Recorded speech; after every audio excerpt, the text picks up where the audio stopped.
Trump foes find new doomed champion in Nikki Haley in a week whose events, from the terrifyingly significant, the Israel-Hamas war, to the puzzlingly comedic, the House GOP Speakership deadlock, have all but obscured the 2024 Republican presidential contest.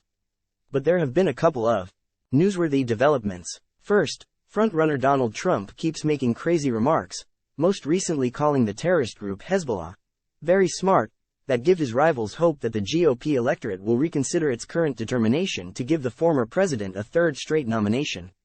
Second, an all-but-forgotten GOP candidate, Texas Congressman Will Hurd, dropped out of the race and endorsed Nikki Haley.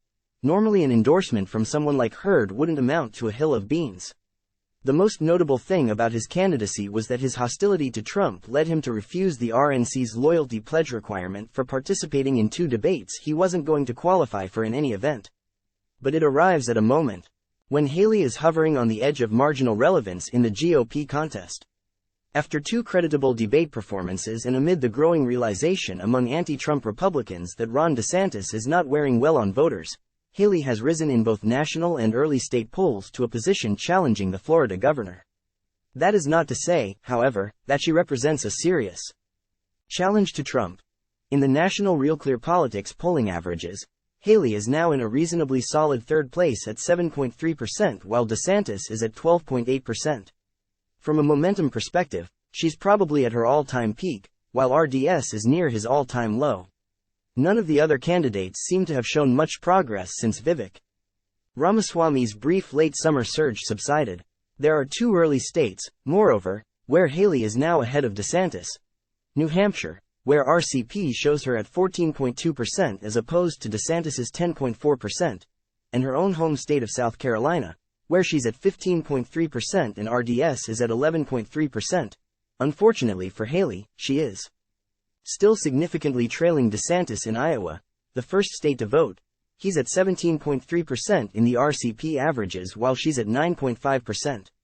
And Haley still trails Trump everywhere, again using RCP averages, by 50 points nationally, 40 points in Iowa, 30 points in New Hampshire, and 32 points in South Carolina. While some desperate anti-Trump Republicans, like Hurd, may have concluded Haley has the least impossible path to a position challenging the former president, others may plausibly think a DeSantis shocker in Iowa, where he is closely following in the strategic path of past Iowa winners Mike Huckabee, Rick Santorum, and Ted Cruz, is more likely. If Trump wins the first state or 2, he will have a head of steam it's hard to imagine anyone matching and a clear opportunity to croak Haley's candidacy once and for all in her home state.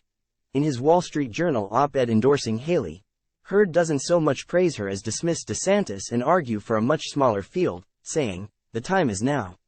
If we wait much longer, we will anoint Mr. Trump as the leader of our party." The question is whether the time for that was actually last year, or maybe during Trump's second impeachment trial, when a universal condemnation of Trump by his party might have banned him from a 2024 race. As for Haley herself, the central dilemma of her campaign has not gone away with her modestly elevated standing in the polls. She can't resolve her own ambivalence about the 45th president, whom she has both cravenly served and carefully disrespected. She can't even come close to beating Trump without going after him more aggressively than before, but if she takes that path she will almost certainly lose votes to him when the field of candidates winnows. But you can't even think about a path to the nomination without surviving the invisible primary first.